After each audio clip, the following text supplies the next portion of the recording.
Okay, good morning everyone. So, start tayo sa ating lecture sa umagang ito.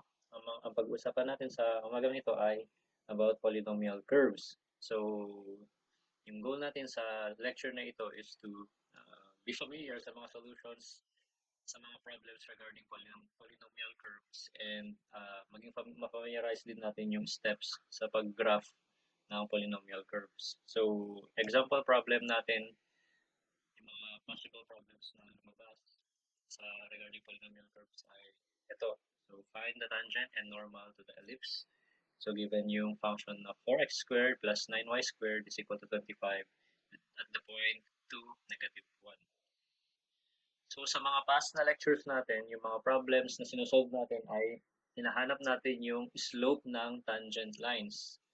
And alam natin na yung slope ng tangent line is given by the derivative.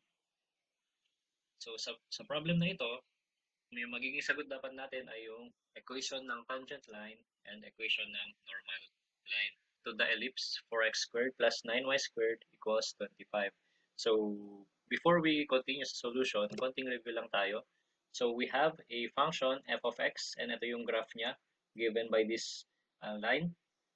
And then, pag kinuha natin yung derivative niya, makukuha natin yung slope ng function na yon at a certain point p. At yung slope na tinutukoy doon ay yung slope ng tangent line at point P.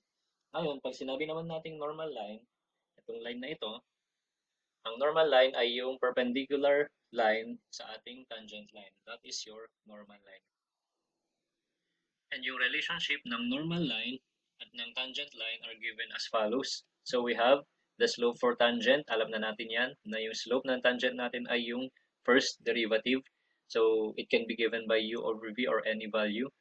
And then, yung slope naman ng normal line ay yung negative reciprocal ng slope ng tangent. So we will get the negative reciprocal of y prime. Negative 1 over y prime. Kukunin lang natin yung negative reciprocal ng uv, which is negative v over u.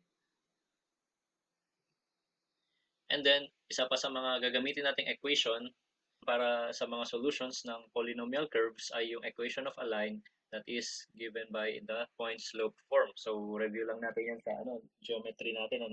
So, y minus y sub 1 is equal to m times x minus x sub 1. So, given a point, tsaka slope, makukuha natin yung equation ng line. And konting review lang, that as positive slope means the line is rising from left to right. So, makikita natin sa figure na ito that the line is rising from left to right. Palaki siya ng palaki. So, ibig sabihin, yung slope niya ay positive. And kumpara naman, pag ang slope natin ay negative, it means that the line is falling from left to right.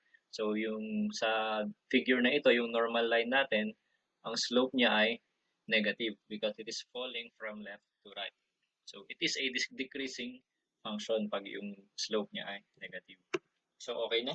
Solve natin yung example problem number 1 natin. Find the tangent and normal to the ellipse 4x squared plus 9y squared equals 25 at the point 2, negative 1. So, given tayo ng point. So, sa formula natin kanina, kailangan natin ay isang point tsaka isang slope. So, makukuha natin yung slope pag kinuha natin yung derivative ng ating function. Let us rewrite it. 4x squared plus 9y squared equals 25. And then, we will differentiate it implicitly. So, 4 times 2 ay 8. Then, x plus 9 times 2 is 18. Y.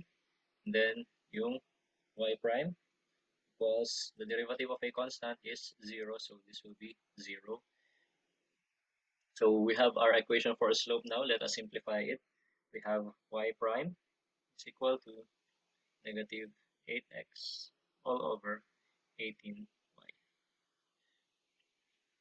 So we have now our equation for slope.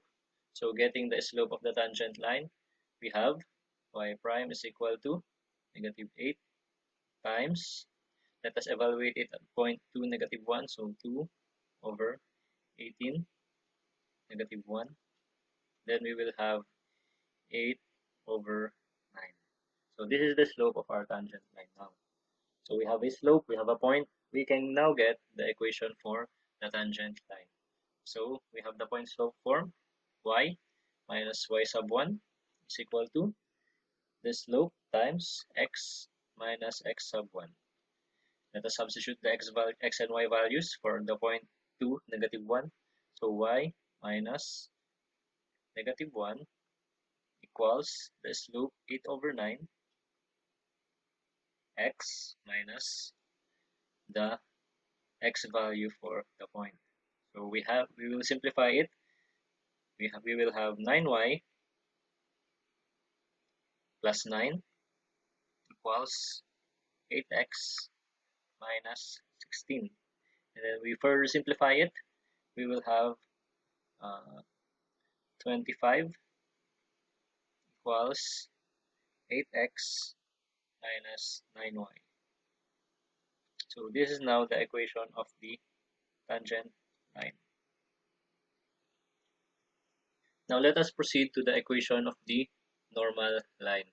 So we have the slope for tangent is equal to 8 over 9. We will get the negative reciprocal, so we can have the slope of the normal line. So when we get the negative reciprocal, we will have negative 9 over 8. And then use the 2.4, y minus y sub 1 is equal to the slope times x minus x sub 1. Okay, we have y minus, substitute the values, negative 1 equals the slope of the normal, 8, x minus x, the x value I, 2. So we further simplify it. We have y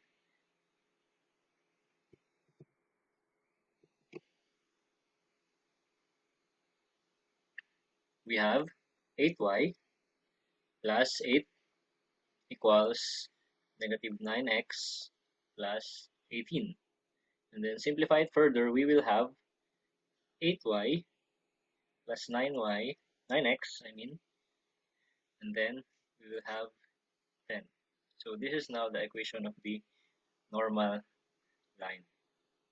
So that's how we solve example problem number 1.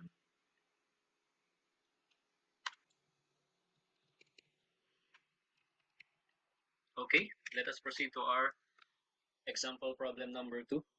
We are asked to find the tangents of slope 2 to the circle x squared plus y squared equals 5. So kanina sa problem natin, ang given ay yung point.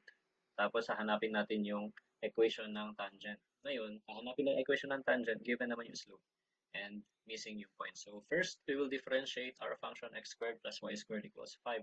So differentiating it implicitly, we will have 2x plus 2y, and then yung y prime equals 0 because the derivative of a constant I 0. And then we have common factors too. Let us divide both sides by 2.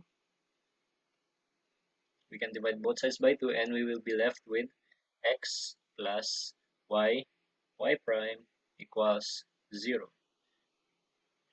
And then we can substitute the value of the slope too. Sa ating function, we have x plus 2y equals 0.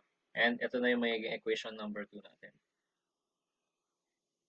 So we have two equations. We have two unknowns. We can solve for the values of x and y. So finding values of x and y will solve 1 and 2 simultaneously. So let us simplify first our equation 2. So x plus 2y is equal to 0. Simplify. We will get 2y is equal to negative x. And then we will have y is equal to negative x over 2. And then we insert it sa ating equation number 1. So equation number 1, we get x squared plus y squared is equal to 5. Now, we will substitute the y values na galing sa ating equation 2. We have x squared plus y. Yung y squared natin ay negative x over 2 squared. And that will be equal to 5. And then solving for x, we will get x is equal to negative 2 and x is equal to 2. So we have two values of x. This means that sa ating circle, there will be two points kung saan ang slope ng tangent line ay equal sa 2. So, kunin lang natin yung y values ng points na yan. So, para makuha yung corresponding y values ng ating x values, pwede natin gamitin yung equation 1, pwede natin gamitin yung equation 2. But sa ating equation 2, ang makukuha natin na y values ay dalawa lang. Kumpara natin sa ating equation 1, makukuha natin y values ay 4. So, mas mahihirapan tayong mamili sa ating equation 1, kaya pwede na gagamitin natin yung equation 2. So, solve natin yung y values sa corresponding x values at x is equal to negative 2. So, we have x plus 2y equals 0. So, we will be left with 2y is equal to negative x, and then 2y now is equal to negative 2. So, y is equal to 1.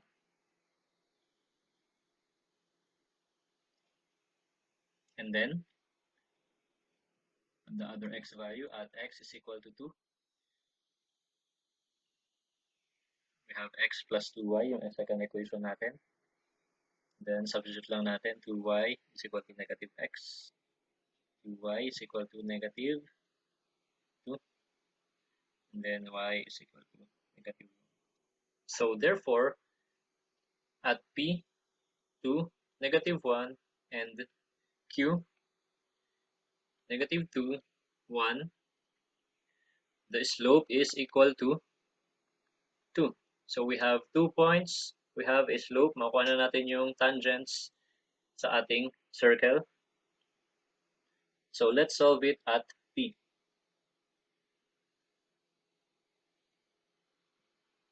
Using the point slope form.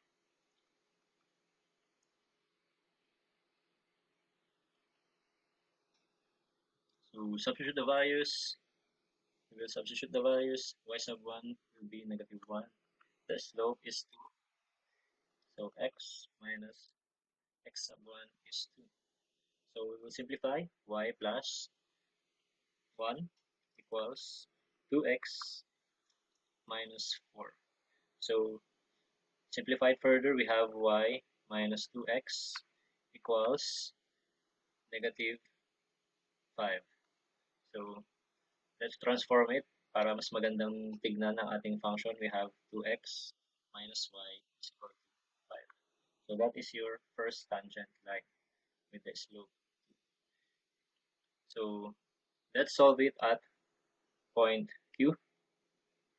So, at Q, negative 2, 1, we have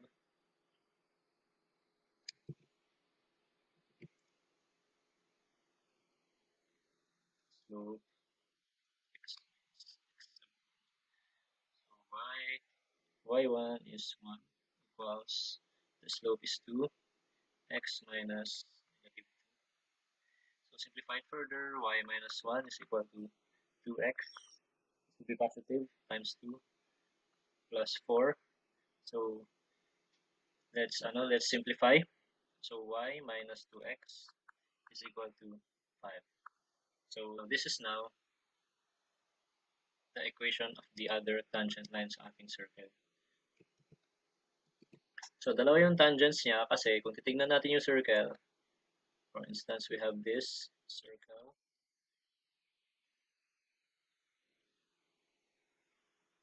So, we are asked to find the tangents of slope 2. So, the slope is positive. So, ibig sabihin, yung slope dapat it is increasing from left to right. So, makikita naman natin na yung slope na 2 ay na increasing from left to right ay it can be at this segment. And then, hindi lang yun. Meron din siyang counterpart na same slope dito. So, ibig sabihin, dalawa yung tangent lines na may slope na 2. Kaya, dalawa yung na-solve natin na x values and y values. So, dalawa yung equations na ating na-solve. So, yun ay solve yung ating example problem number 2.